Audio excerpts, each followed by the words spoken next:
Good morning, Nigeria, and welcome. This is Enterprise Morning, reaching you from Enterprise Television from our corporate headquarters in Lagos State, in Nigeria. I am Henry Igwebike, and I love us to kickstart today. Very interesting day it is with what we have from our newspapers, and right after that would be our main conversation also for today. But please do well to be part of what we do. Have a say in what we say. You can find us. Reach us when you visit us at enterprisetvnews.com. You may equally like, comment, and follow us on all our social media platforms at Enterprise TV7.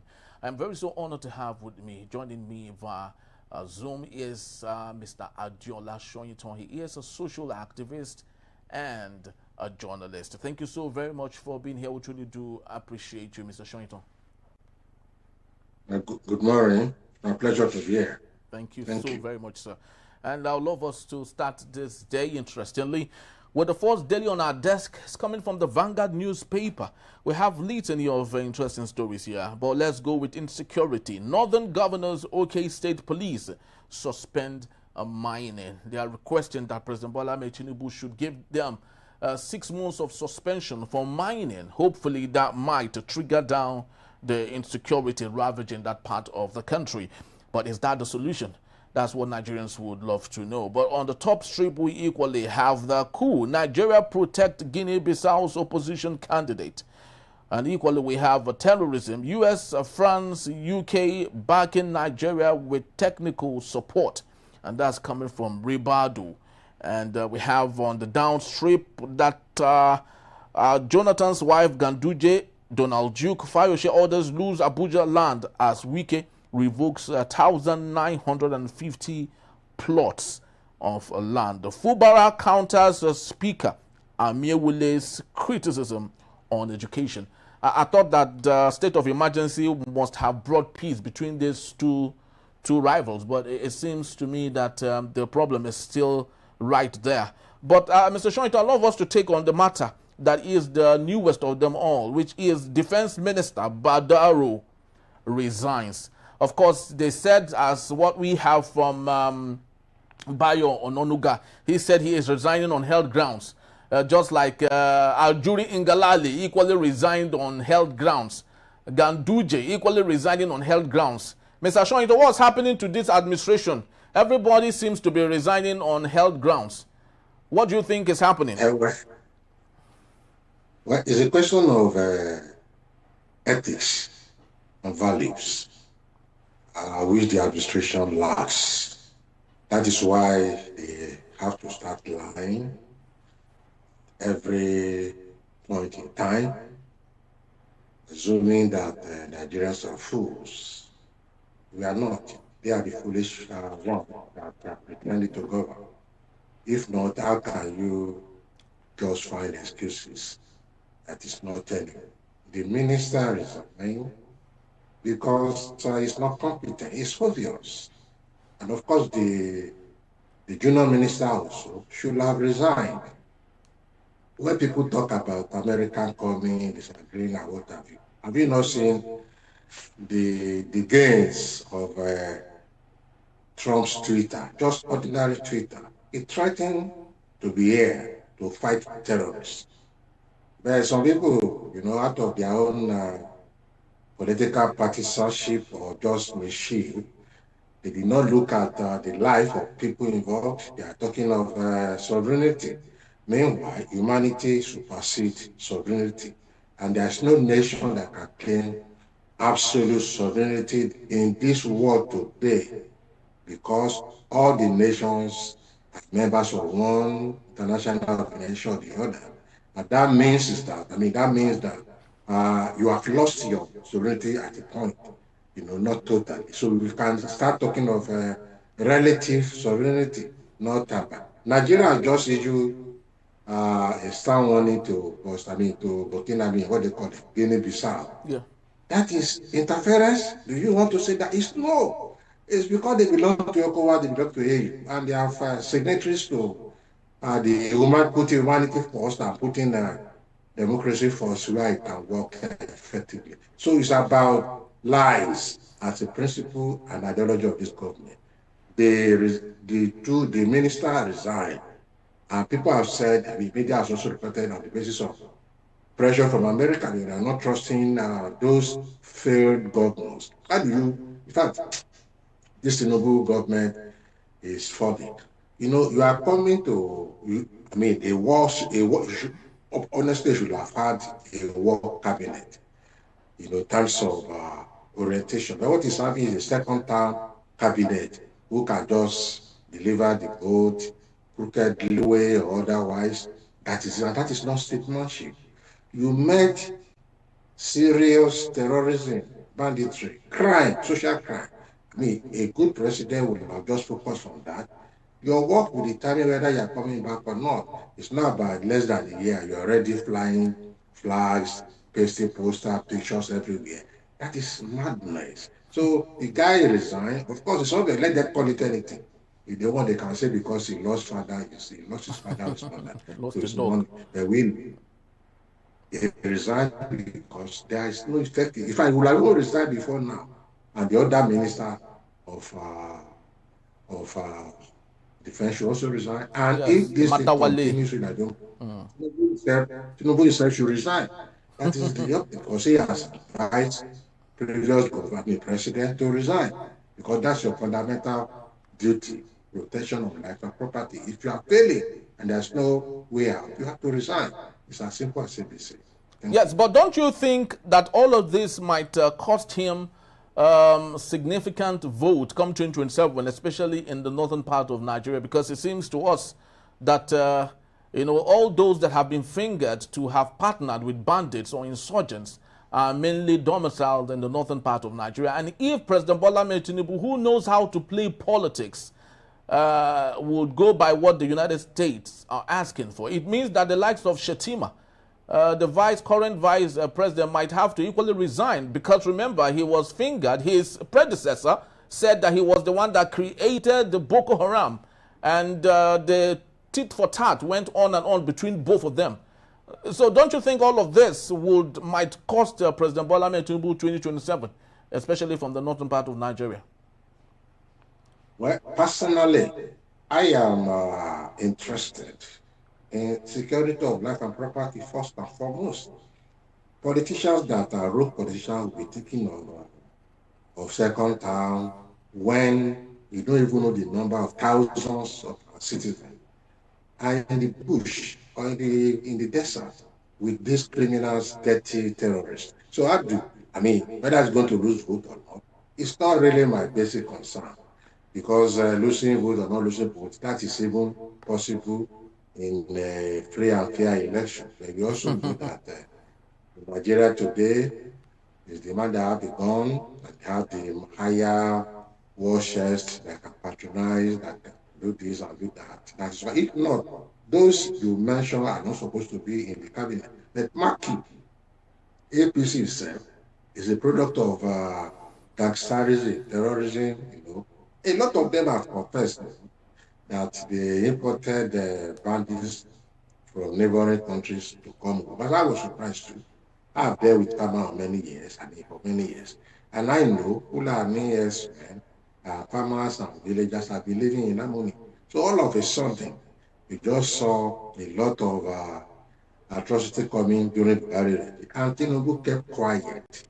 And I mentioned it, I even wrote it somewhere, that if you see a prince who is desperate to become king, but he doesn't care. It matters to him none whether the incumbent king is ruling well or not ruling well. All he wants is just to become king after a very bad, terrible king. Worship such a king, if he eventually becomes, will be a more terrible king that the incumbent king is supporting. And that is the ideology of Tinubu when Buhari was there. All they are talking now, they are part of their war chest, state police, restructuring, ethnic nationalism, right and These are part of Tinubu's led so-called progressive for over 30 years. 8 years of Buhari, you did not even mention even the Lagos incoherent local government that you created. Supreme Court said you have the right, but the National Assembly must clear it. Legitimize it. Okay, you are saying Obasanjo was the issue. Now, Obasanjo was not there. For 8 years of Buhari, no senator from APC, even though they were overwhelming majority, mentioned even the South, even no senator from Lagos mentioned this Ikoyi local government. I mean, for it to be legalized by the Senate, and of course, they are not interested, but they don't want to rock boat with the Buhari or the northern oligarchy that are in power. That is why they kept quiet. Now he's inheriting the problem now, and it's contributing more by putting people who are not effective, who can never be effective. How can you put governors of failed states in defense? How can look at defense caliber of people in different countries? You don't joke with resource, you don't joke with the economy, you don't joke with the education, you don't joke with the works. These are basic ministry that you don't even joke. It's not for patronage.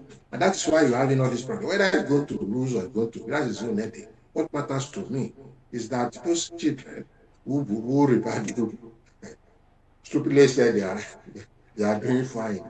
And many more like that. Parents, Bishop, Alpha, a lot. Students were kidnapped, terrorized, killed.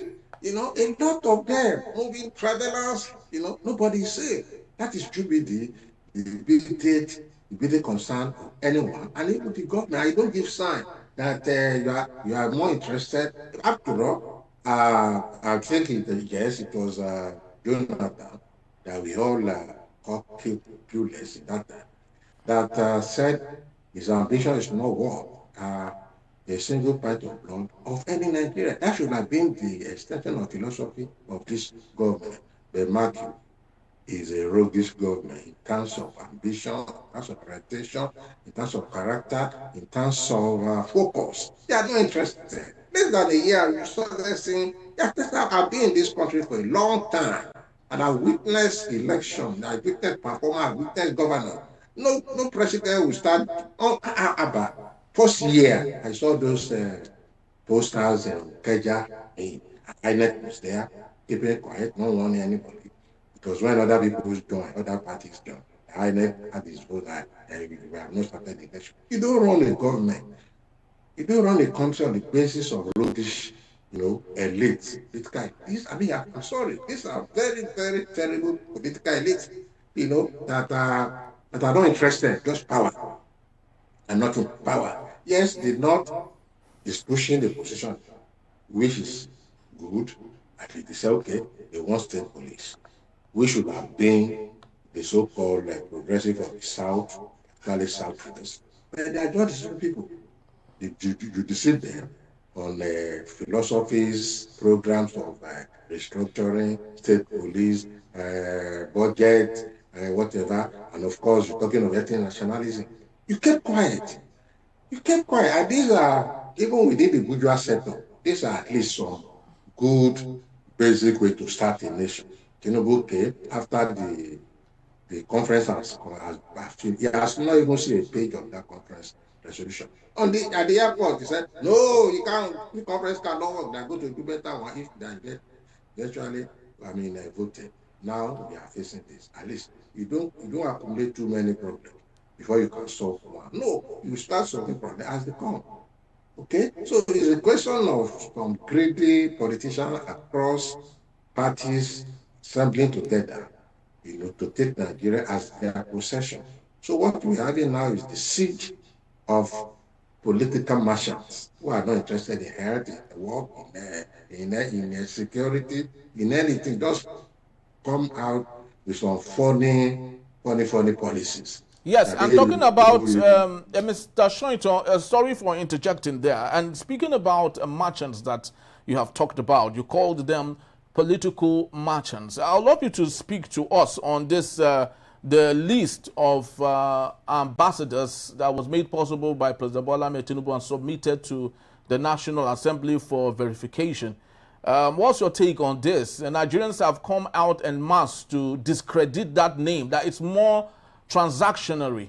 It's like paddy, government, gifting people that are loyal to you, not patriotic to Nigerians. What's your talk on this, especially Reno Omokri, Femi Fani-Kayode, a Bazo that has done nothing for his state for 8 years, with others? What's your take? Well, first thing, Tinubu knows what he's doing, and it's obvious. So he's not making any mistake. Somebody without integrity, you don't expect him to change overnight, start getting people to his side. No, you can see when he was to pardon prisoners, who did he focus to pardon? If not because Nigerians shouted, drug baron, those who have money laundry, and few others.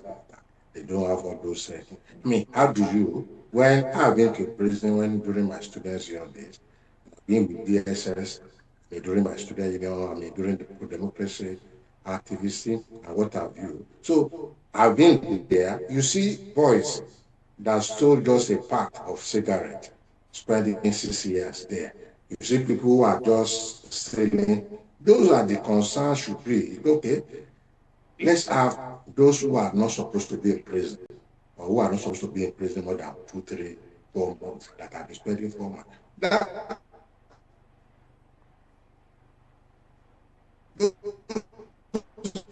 are the people who the focus not his focus. Now he moved to come and tell UK to release a confirmed harvest, organ harvest, a terrimatch or whatever. I mean, you can see when we have a lot of Nigerians that committed simple immigration crime, and they are spending months in UK. You don't look at those that because you guys set them out of Nigeria because of your bad economic policy over the years. So that was they wanted to in desperation to be in UK at all costs, and they found along the line. Those should be the center of focus. They are looking for somebody because of political relevance to you. You are looking for somebody, a senator, who has been there for long and, of course, committed. So this idea of ambassador, personally, I'm not surprised. The only maybe surprise I have is Mahmoud, the immediate past IDEXIAN. Why it surprised me is that professors, assuming or granted that Tinubu doesn't have integrity character and he doesn't care, a professor at that level should understand that there's no way his appointment would not be seen as a payback. And it's a payback. You conducted a very, very controversial election. And of course, you are removed. And of course, now you are taking the appointment. Why can't you go back to the university or research center or go back to your home? A professor supposes to have some honesty, some integrity. So if it's like a president who turned his country to a motor park, inviting you to come and be one of the touts, and you accepted as a professor. Fani-Kayode and Mokere and all of that, we know their trade is where food is. And you say Mokere, you call somebody a drug baron, you even went to the university to bring out facts for being a forger and what have you. And the same government, I mean, it shows people don't have integrity. I wonder how they sleep. Honestly, I wonder how they sleep. His case, Obokere's case is like a man who called his wife a shareholder prostitute and went as far as stripping her naked in the market, beating her. This woman is a prostitute, what have you. And when it's time, to present Miss Nigeria, you want to present it. You want to say, this is my wife. I didn't say that, or I made a mistake. And it was lying. I just watched I think Children's television where he was Rice, where he was interviewed. And he said he didn't call him that drug lord doesn't mean the guy is sick. That drug lord doesn't mean a criminal, drug lord, and mark you, internet never forgets. They now brought where he even said his forfeiture shows crime and what have you. So I mean, how do you didn't call somebody a business lord because of the drug lord, and you want to tell us that's semantically wrong? The guy is sick. The guy is sick. But mark you will not. It's like his employer. I wrote a piece 2 days ago. Now the employer and the employee, they don't have ethics. They don't have. And you see my problem. We will start blaming youths now unnecessarily because they are looking at their role models. What that means is that you have to be on principle.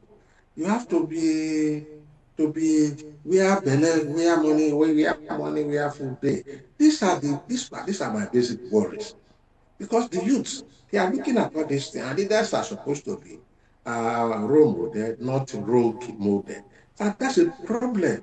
We are going to face all this problem later in life. I grew up during Awolowo's time. Shagaris, I mean, I voted during Shagaris time. Even you can see Shagari as we are complaining about, I mean, less performance. You can see the courage, you can see the integrity. We know his school, we knew his image, we knew his family, we knew everything. So you can see the courage. And you want to talk about law with the cerebral, the integrity display. I want to talk about Zik. But today we have a lot of, I want you to talk of Onabanjo as governor, who I follow as a media guy for years. You want to talk about Bola Ahmed, you want to talk about Ambrose Ali. Look at the Edo State. Ambrose Ali, I wonder, is it not the same state governed by Ambrose Ali, Professor Ambrose Ali? Not being governed by this entity of the government, you know? So it's a question of when you have roguish leadership, you are going to have a narrative, an ethical upside down, a bad narrative. If care is not taken, the whole national ethos will collapse. That everything will change to, it doesn't matter. Everyone will change to talk, everybody will change to immorality, and that's my worry. It's not about whether somebody is compensated. How do you build the nation? How? You saw somebody today attacking the president, calling him a drug, and tomorrow is. And what is an ambassador post?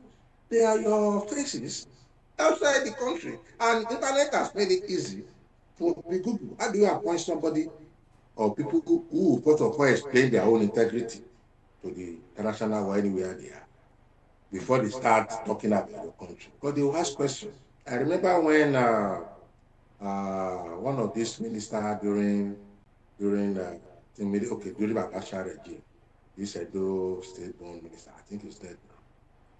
When Saruwa was killed by Abacha regime, they sent him abroad to do image launch, forgetting that those one have more common sense, you know. And he was asked, why the government case Saruwa? He was trying to justify that. The media were just leaving. The same thing applies to Professor Aguda. He wrote a piece in the early 90s or late 80s. The title of that piece is The Question I Could Not Answer. I read that piece, I caught it, you know, from my library there.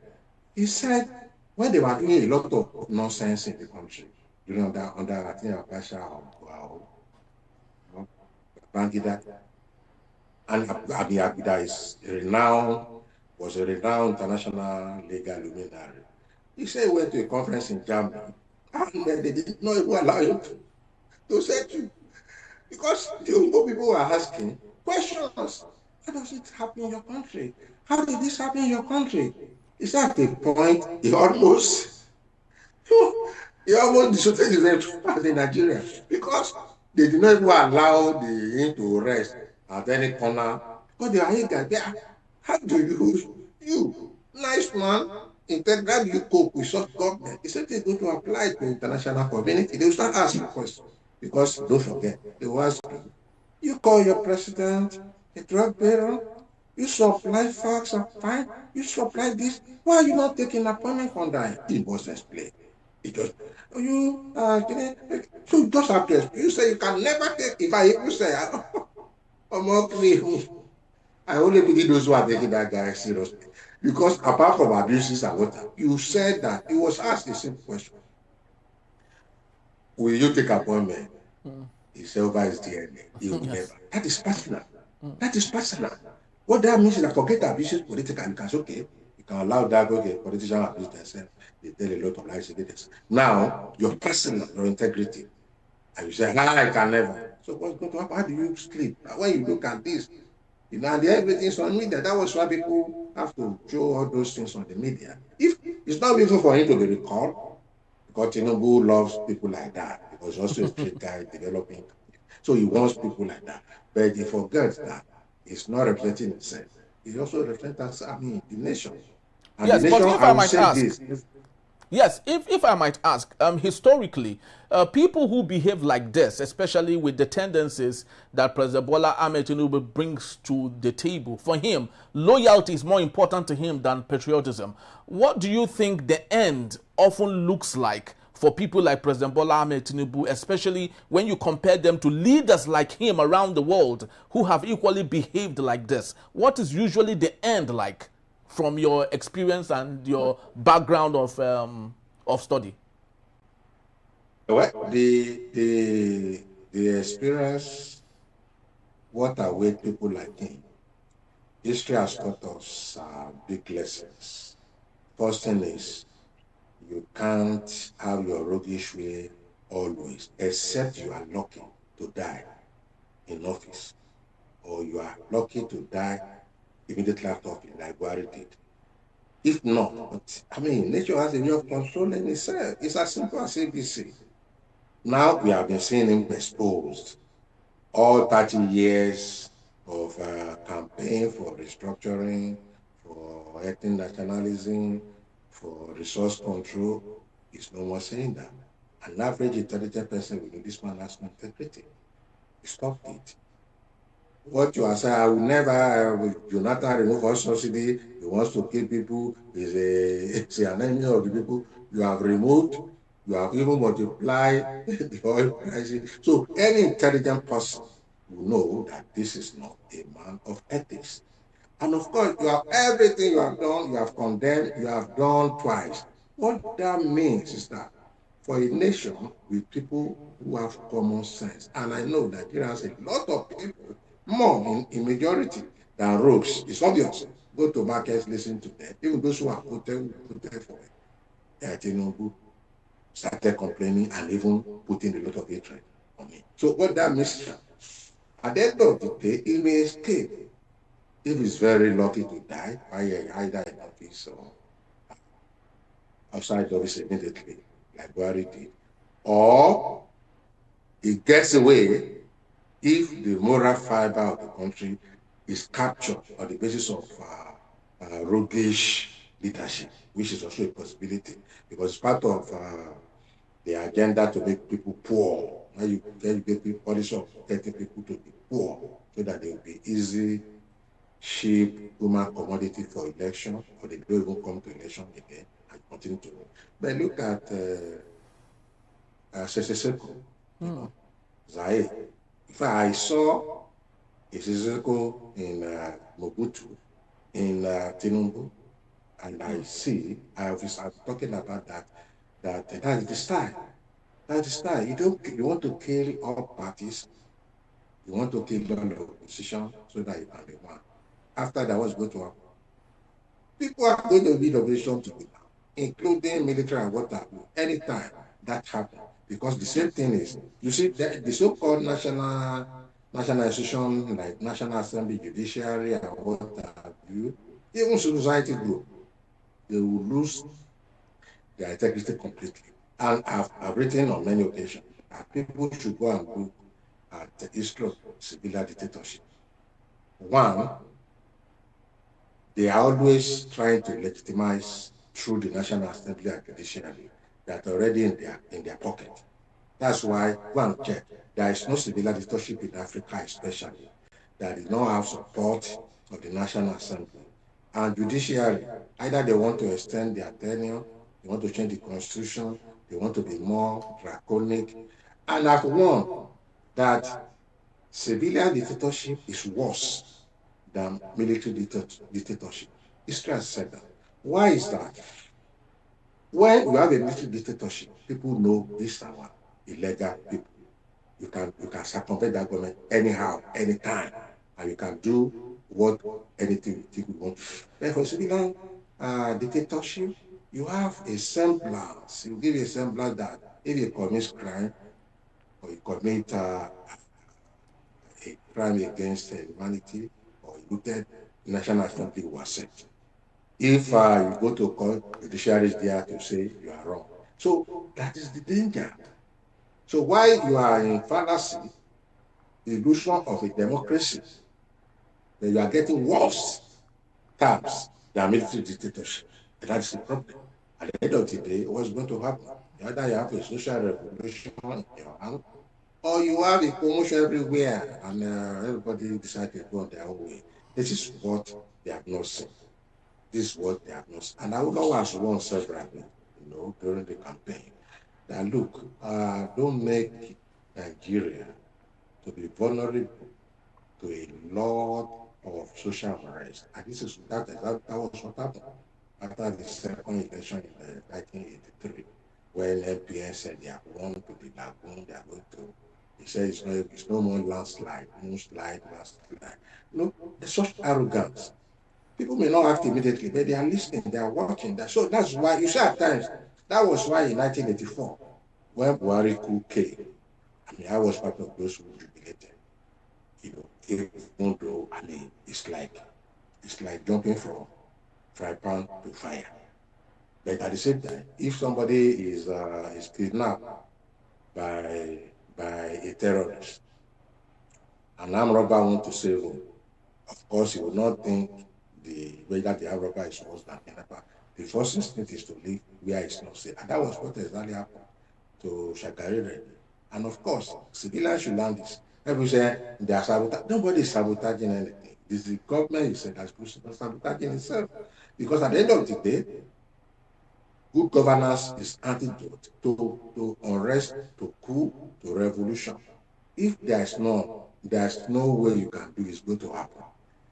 It's going to happen one way or the other.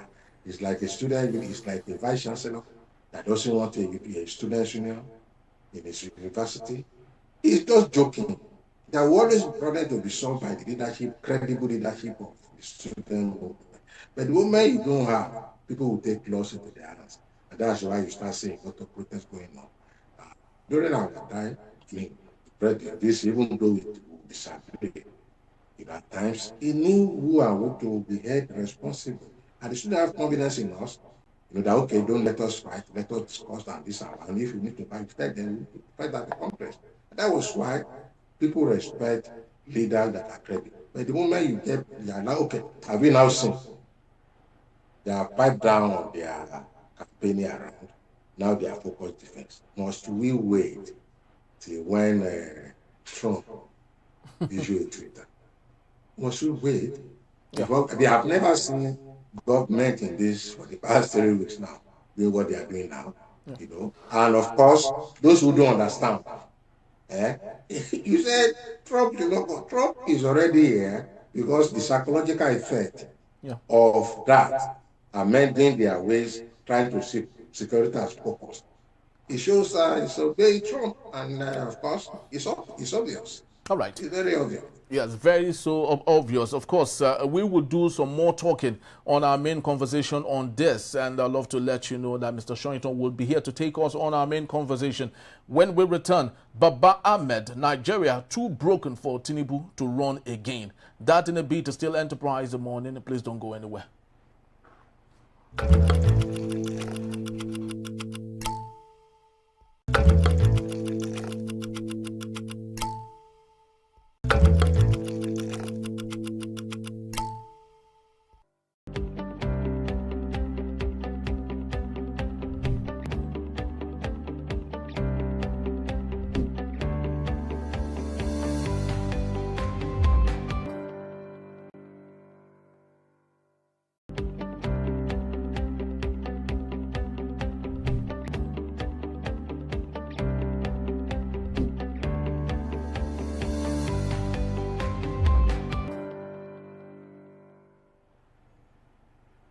Thank you so very much for being back. And if you just joined us, you are on to Enterprise Morning, reaching you from Enterprise Television. Let's head straight to our conversation for this morning. Hakeem Baba-Ahmed, former spokesperson of the Northern Elders Forum, NEF, has urged President Bola Ahmed Tinubu to abandon any plans of seeking re-election in 2027, arguing that he has not demonstrated the drive or effectiveness needed to fix the country. Speaking in an interview, Baba-Ahmed said that despite Tinubu's reputation as a skilled political strategist, his performance in office has fallen short. He recalled telling colleagues after resigning as the vice presidential special advisor in April that he hoped the president would not run again, noting that Tinubu had already fulfilled his long-held ambition of becoming president but had not governed the nation well. Baba-Ahmed added that the energy and strategic brilliance previously associated with Tinubu had not been evident in his administration. He advised the president to support a younger, healthier, and more focused candidate from within his party instead of pursuing another term. According to him, Nigeria's challenges require a leader capable of responding decisively to crisis, something he believes Tinubu has not demonstrated. He warned that the country has deteriorated too severely to continue operating as though the situation is normal. I still have with me Mr. Shoyinto Ajola for being here. Thank you so very much, sir. We truly do appreciate you. Yeah, thank you. Yes. So this is more like a transition from what we were speaking about on our newspapers to what we have now, as corroborated by Baba-Ahmed, who was then a special advisor, and now he has resigned to tell President Bola Ahmed Tinubu that he's not fit enough to run Nigeria. Do you think that is coming from a place of politics or from a place of a brother telling another brother that you are not good enough to run this? And of course, he advised that President Bola Ahmed Tinubu should back a younger, healthier person within the APC to run the country rather than him. What's your take on this? The president has the right to contest again. In a free and fair election, his ambition will be determined by Nigerians who vote. Of course, when election is not free and fair, he can impose himself by buying all variables. Baba-Ahmed has just issued an advice, not really a directive, and it is for him to consider it or not. But it's like Baba-Ahmed doesn't know Tinubu well. I've been following the government when he came out with this Jamsoke corruption breeding campaign. And that was the first opinion of him I had. This is a man that's stubborn. Of course, he's a merchant, he's a political merchant. So you don't tell a merchant not to go to shop, to go and sell, make profit.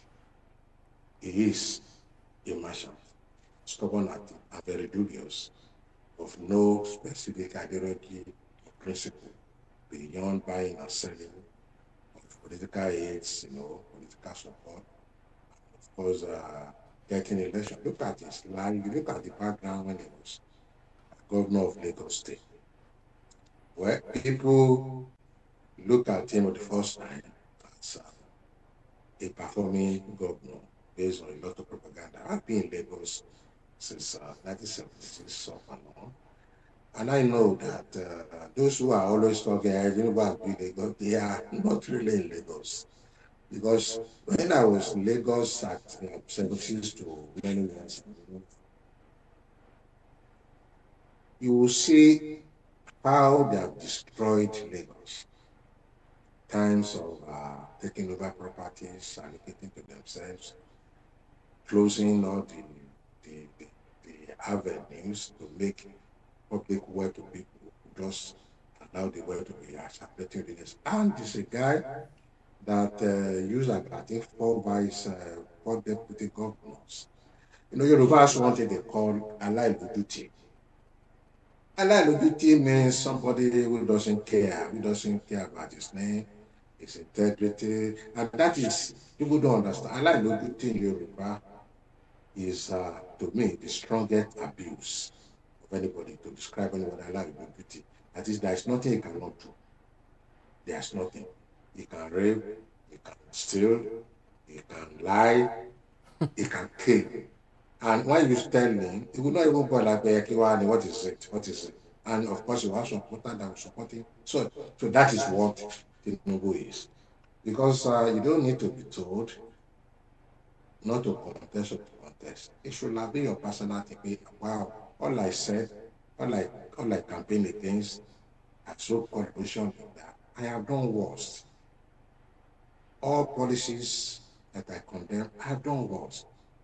Insecurity, that is the basic essential of your duty. You have done worse. So what else do you want to serve? What else do you want to serve? Even those who performed, like Nelson Mandela, he looked at it, he not only performed, he served for his country 27 years. And the man left just one time in like office. that. Yeah. Yes, just one time. Because he understands that there is no compensation in governance. You don't compensate people. What you do is you make your country to be better. That is general compensation. And Mandela was even happy to. He said no. Of course, yeah. In those days, people look party leadership. They look for who are going to be governors, just like when they were looking for. In those days too, they look for who are going to be vice chancellor. Now that office has become so contestable that people are now using juju, carrying sacrifice, having anointing oil, drinking gallons of water to just become vice chancellor. It shows, the person. The same thing applies to political life. I remember that when Onabanjo became governor of the candidate of state, it took a lot of time to look for Shoya, who later became. Most Egba indigenes, they didn't want to. But today, just tell him to come and become councillor. He will grab it because he knows going to see that. He said, then apply shit. It's not about governance. You don't need to, even with self-reflection, if you can reflect and think deeply. And go and check your rightful, I'll call it rightful condemnation of bad policy of Jonathan. And come and see what you are doing now. Even if you look at it, if it has shape, if it's not alive with it, you will look at it. What is me? Don't let me destroy myself further by going forward with all these atrocities I've committed. They mark Nigerian politicians are merchants. They are talking, they have made politics to be the most profitable industry with the fastest, turnover. You go and get 1 billion and you go and open the factory. You may liquidate and go into total debt. If you put 1 billion in politics in your area, small area, maybe you want to control the chairmanship or you want to sponsor somebody as share, you can win. Except there's real fair election. And people determine this. And this is where the burden is less on politicians, but it's on the people to ensure that they vote right. They vote and look at their votes, that those votes count. And they don't allow them to be bought. It may be a difficult. I don't know why people said that is UPN, our last party campaign there was, don't collect their money. But you now saw that, look, this don't collect their money. It may be difficult because people are so hungry, they've made governance so terrible that people are hungry. So collect their money, they vote against them. So that make sure your election, your vote count. And I think the same thing applies there. But that who is coming back or not. On a good day, in a good country, don't produce outright. That even if you bring a secondary school boy, he's going to lose. how do you those? I mean, you have to. It's not about ethnic now or religion or hatred or like. It's about facts on ground. Yeah. That is the thing. You look at statistics. You look at how many people are now out of school. You look at the value of our naira. You look at our international unit. You look at our roads. I just came back from Osun to Lagos. There's a portion in Abeokuta side, Odeda Rochelle to Urban Togo. I've not passed that place for about a few years, about 4 5 years. That place is worse than a war-torn country. The same thing applies for Ekiti. When the day I went to Ekiti. So what are you talking about? You are building one Lagos Calabar, which is to loot fun, and it's not even, you didn't even publicize for people to come and fight for it, nothing like that. No due process, what have you. So I feel that people can advise, but it is the people themselves that will advise through their votes that young man or old man, go and rest. Just go and rest. You have tried. At least you have done your 4 years. So go and rest. But I can't know. Even when your child comes from school, you look at the report card. If you have asked your child, as you are going out, what are you going to take in English? You are asking this. And it falls below. All your promises to give him something will not be able to do that. And if he had, you say, look, you said this, now this is what you got. So what that means is that I'm not going to do that. So the same thing applies. Look at it now. Look at it. I mean, it's obvious. In my village alone, 2 Yalogi that were selling pap and lemon, they are closed down. Let's even come back to the basics. Forget all this elite business. Have closed down. And one of them is now being on my mates, Malamala, in Almala shop. This mother has about 3 children, and he's a widow. Of course, the other one is just doing the manual work, helping people to wash. Can you imagine different people that have their own little businesses that are working on? Shops have collapsed. A lot of shops have collapsed. You came in when flour was less than 50 or less than 45. Now flour is around 57, 58. So what are you talking about? You came in when bread was around 400, 500. Now it's 1,500. And money you give people are devalued. So what do you want to do? Which magic you want to do? Second time, tell me the magic. Tell me the But magic. do you think we should blame this really on the character of the president or his upbringing, or is it the environment he finds himself? Because we truly can't understand, because you compared him with Mobutu Sese Seko, and if you take the antecedents of Mobutu, you will see selfishness, you see greediness. He killed his boss, his boss that handed over to him, or he took over the power from him. Yes. So what do you think, and who do you think we should blame for the issue with President Bola Ahmed Tinubu, who has the opportunity of fixing the problem, but he is deliberate on not allowing these problems to be solved? Where do you think the issue is coming from? Well, don't forget his upbringing. In a very controversial ways. He's a street guy. Put that as an emblem.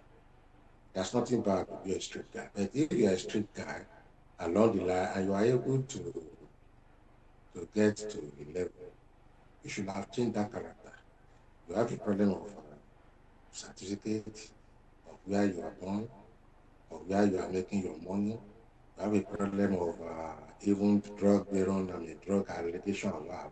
So all these moral burden are too much on me. On a good day, people like him could have been on rehabilitation instead of becoming leaders. After that, they can now come. Then you see when you can have your way. Just like when you have all these nasty boys in the area. They didn't just start. God did not create a nasty boy or a drug bearer. No, it's environment. It's environment. From environment to character. And of course, if there is no family upbringing, what do you do? In those days, they should not hear, "Oh, my mommy will do this, my daddy will do this." Then we are talking about family values. If you are denied that and you're on the street, of course, and you are struggling to survive, and you are surviving. So there's no way you look at the other side of morality, for you to have a change of mind. That is what he's doing in politics now. He believes that, well, what is it? Even a senior man that I met one time, you know what he told me? He said he has read about me, about my critical Tinubu, that basically he saw that I picked him on integrity and character that is not fit to govern. Because we are talking of a nation where we are building future, the youth. And if you know what the man do, the man said he agreed that he's one of the supporters. He said he agreed that doesn't have integrity, it doesn't have faith. We should try giving a chance because Nigeria has been governed by people who say they have integrity and they fail. That this one doesn't come with integrity. He always said he wanted to do one or two things. I look at the man. The man who should ever be close to it. I said, Baba, what you said, you think it's worthy of better that somebody doesn't have integrity, doesn't have character, they should be given to lead people. After about 6, 7, 8 months, I saw the first so ridiculous. I said, Baba, see what I'm talking about? Well, you are right. What do you do? Don't put yourself in despondency. Your finger, your vote counts a lot. And of course, I started campaigning for Olo. That was the first campaign I attended at Ake Palace in 1982. I started campaigning for it because I saw the vision. When I got to the palace, and I was campaigning on education. I was educated, totally educated. How many students are expecting to build? How many students they are expecting? How many teacher training college they are going to do in the state? He was giving all the statistics. I was so serious about it. It was only 1 or 2 times that Bola sang my chorus, to appreciate him, for us to vote for him. When I was leaving, I saw the vision. But today, what do they do? One will call one king, one Fuji king. Another one will call Fuji, call artist. In the campaign, nothing is given, nothing is said, nothing is expected. The smoker will smoke, the dancers will dance, and the candidate will not even do anything to talk. And if the candidate want to talk, you will abuse. Yeah, and that is it. Let's go and listen to Tinubu's campaign. The best way to disarm him is to listen to him. He's talking nothing. Please go and check. And I want to be confronted by anyone. He's talking nothing. It's either he abuses, he raises slogans. That's why he's escaping, running away from media interview, serious media interview. But even now, for him to showcase himself. Because unlike Bola Ahmed, where Bola Ahmed was campaigning, you can see the content has gone. You want to wonder why follow closely. You can see the campaign. They will tell you this, tell you that, they're going to do it, and what have you. Then you start wondering.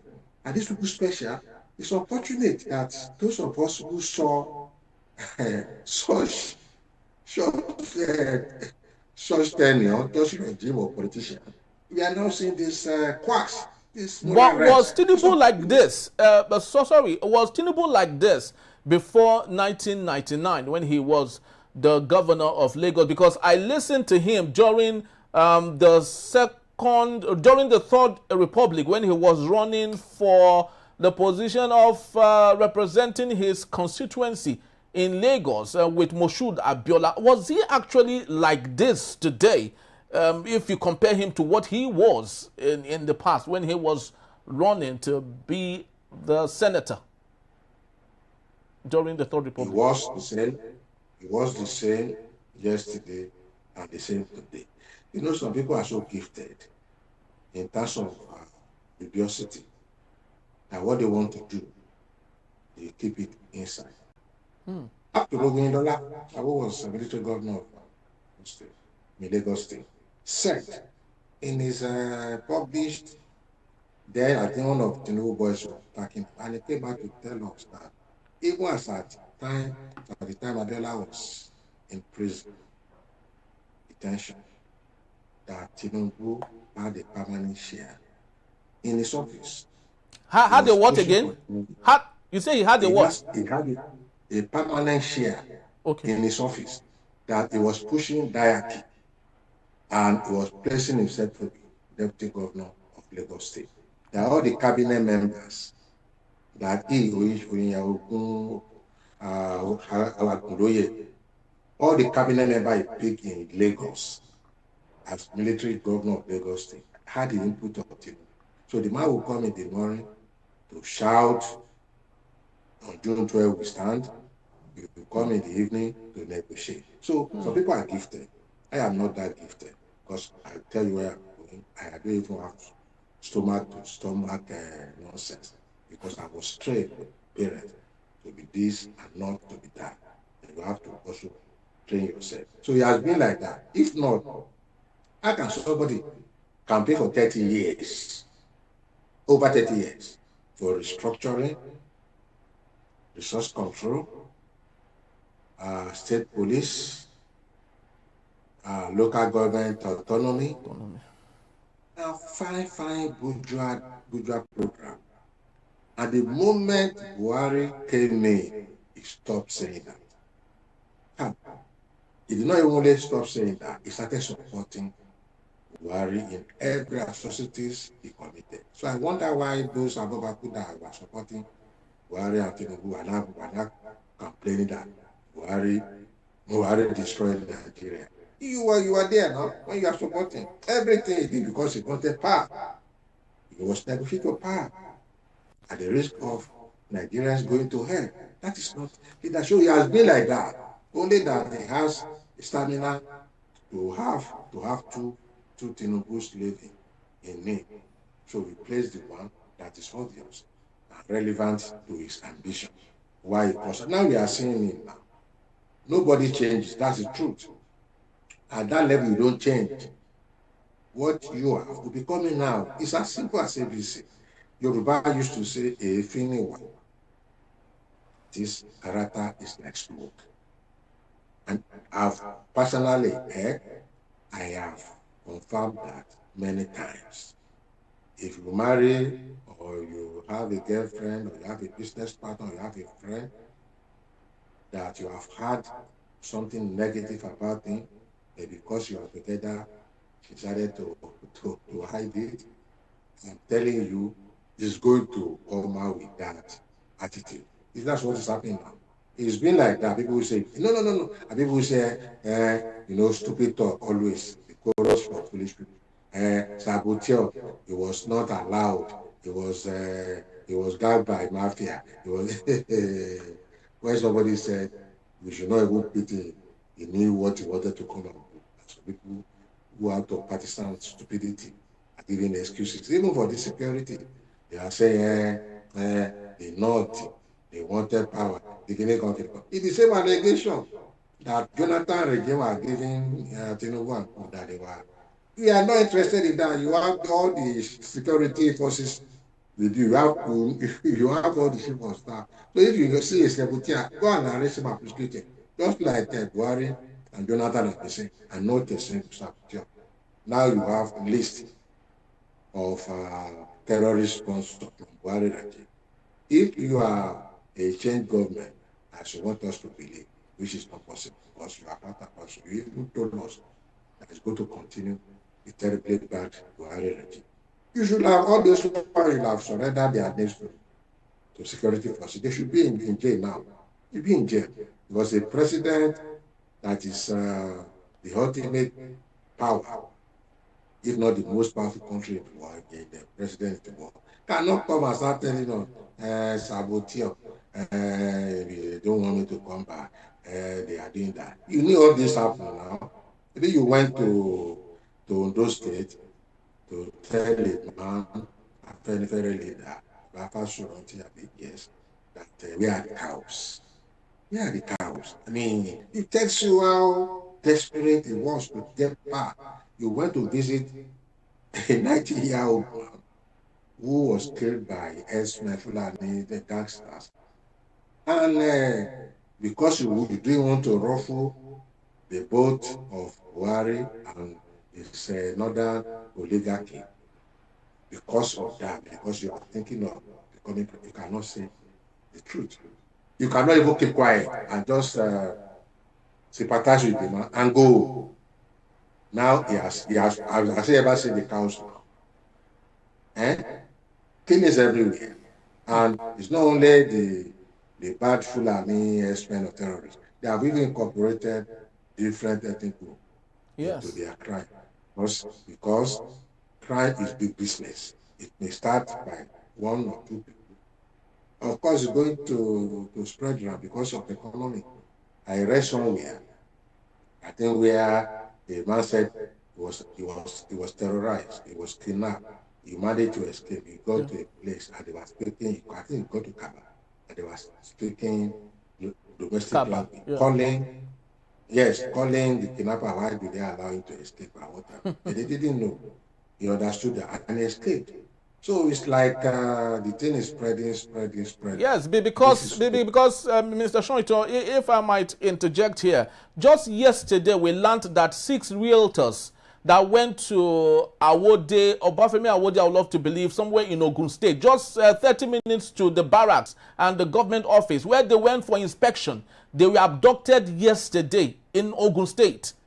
Just yesterday, 6 realtors that went for inspection with a real estate firm were abducted, and it is becoming a community thing now. Community come together, partake in the ransom taking, and commit this crime. And all of this are all nailed to socio-economic issues that we have in Nigeria, which means it is widespread. No one is safe in Nigeria as we speak today under President Bola Ahmed Tinubu. Yeah, you're right. You're right. Like I wrote a satire that look, if you are demolishing people's houses, their means of livelihood, without reallocating them somewhere, the best thing for you is to pack all of them, thousands of them, and throw them into the lagoon or the sea. Why is that? You have not studied the social crime impact of those who you have dehumanized. This is not about whether they are staying there legally or illegally. No, it's about appreciating that they are human beings. Okay, they are here illegally, but they are living, they have children, they have wife, they have husband. So what do? That's a social crime. I mean, that's a social issue. You now relocate them. Like I said, I think sometimes ago, when I was in Libya for a program, there was a place they call Modena. Modena it's like an area abandoned. This is where some of African illegal immigrants will come and settle for some time. I now asked, why is this place so large and people don't really stay there? I was informed that Gaddafi has built new Medina. So he has relocated the people to another Medina. So that place is just there. Pending the time, it's going to renovate it, either destroy it. So when you say meanwhile it's for land grab, when you land grab and you tell 1,000 people to go to hell, that they are like water will find their way. Well, water will also find its way in flood. And that's the same thing applies. When you slap people, you suffer them, you build them, you destroy their house without anything. Some of them will join crime. You don't need to be a pastor to start knowing that. Some of them will join all these terrorists because he needs to survive. And water must find its way. It just have to find its way. So in all this land grabbing for their elites to have the place, you are without recepting people. we have not even seen any act of banditry. They are going to see what those who are called food lumps increasing. Food lumps may not be food lumps, that is those who loot food in warehouses anywhere in the market. They may not be criminal per se, but they are hungry and they want to eat. So they are just people, what you can call conditional criminal, the seductive one. That's why you see Afar, people in the Jab, people in the Castle, even Reverend. Look at the looting during Buhari regime in Ilorin. I took time to study the the the people who came there to loot. They were just doing it because to purpose, because you see them in Ashwabura. You know the forest.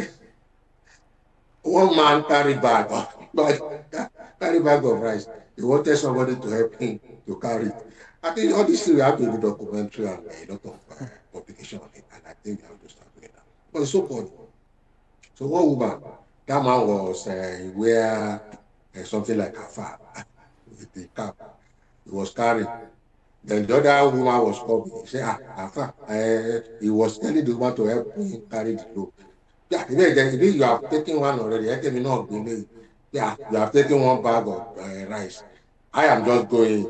I may not meet anything there. Let me also carry this. The woman sat. By the time the woman got there, I was able to see Indomie. So I know these people will still go to church, go to mosque in the evening because you have made them to be criminals. So you are just, in fact, we have not even terrorism or banditry because the policy of government is to send people back to the street to go and find for this. And we are going to be the victim. We the struggling people. I'm going to be the victim because yes, somebody told me that he was way late on the traffic because he now said just this yes, it was a Sunday.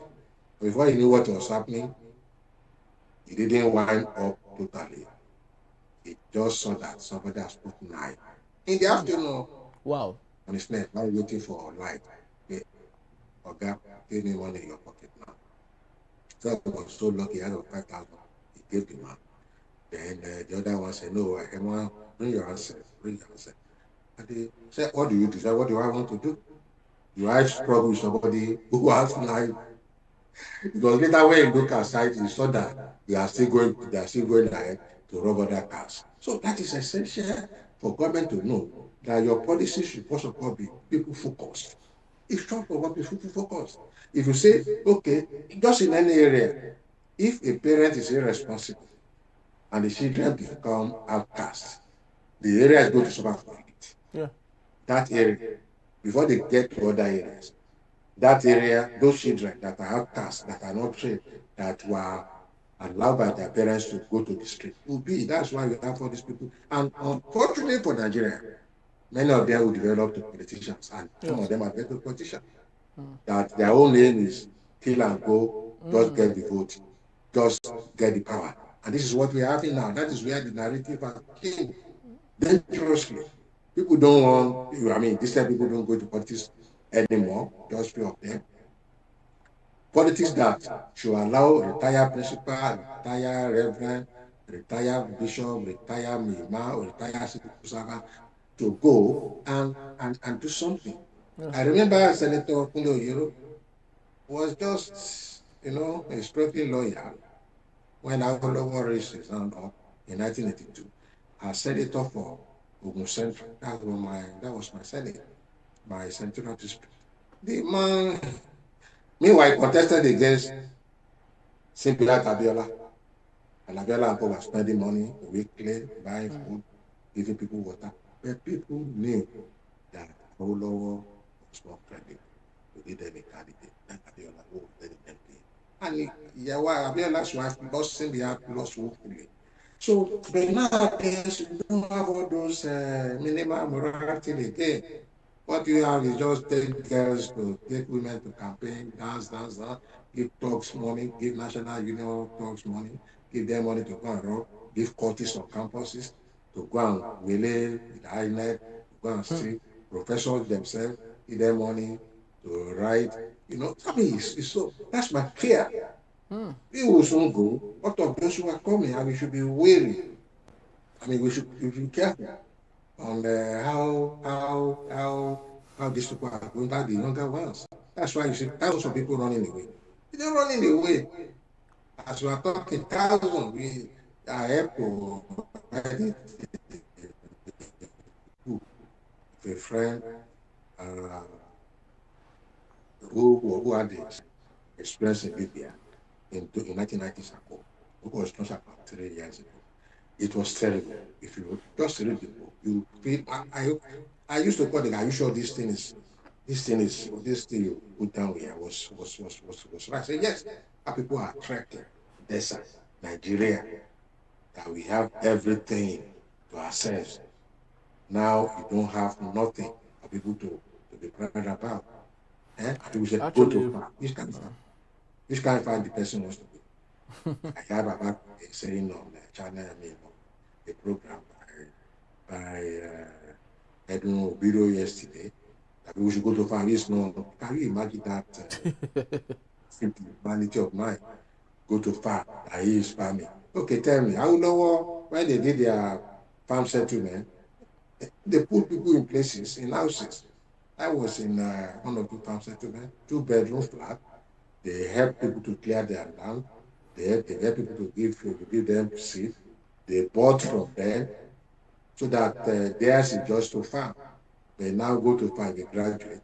To get an acre of land now, if you spend it close to 1.5 million in the rural area, if not more than that, in a semi-urban area. So it's about fantasy, creating a fantasy. If something apply, it will tell you, secure yourself. How do you secure yourself? Tell me now. AK-47, how much is it? And these bandits will come in through.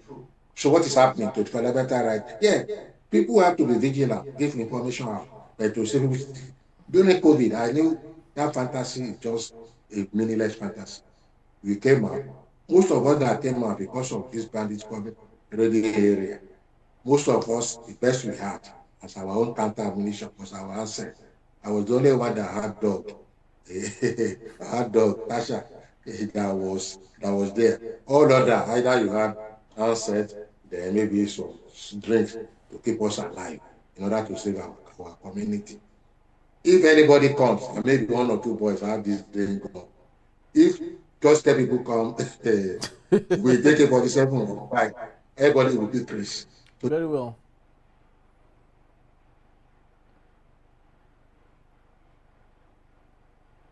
Yes. Are you still there? All right. I think we've seemed to have lost the audio there. And Mr. Sherrington was speaking, of course, to numerous issues with regards to governance and why it should be treated well. Nigeria has more than enough opportunity to get it right, but unfortunately, we do not have the right kind of people, to make it work. The Greek philosopher Plato would always say that the best of us should lead the rest. But in Nigeria, what we have is the worst of us leading the rest of us. And little wonder you have abduction, you have kidnapping, you have banditry, and you have the government of the day working with the same bandits and asking them not to do it again rather than exterminating them. These are all proceeds of the worst of us leading the rest of us. How would we get out of this conundrum is the big rhetorical question that we do not know how we would actually go about it. But as human beings, it's our desire to be hopeful and trust that things would get better. Thank you so very much, Mr. Sherrington, for being here. We truly do appreciate you, your insight, your experience, your historical backgrounds to all the things you have said today. We truly do appreciate every single one of them. Thank you so very much, sir, once more. All right. It's my pleasure. Yes, thank you so very much, sir. So that's just about the time we have for today. We'd love to say thank you so much for being here. Please do well to visit us again if you may. You can find us at enterprisetvnews.com. You may equally like, comment, and follow us on all our social media platforms at Enterprise TV7. I am Henry Igwebike. God bless Nigeria. God bless you. Stay safe, and I'll see you next. Bye-bye.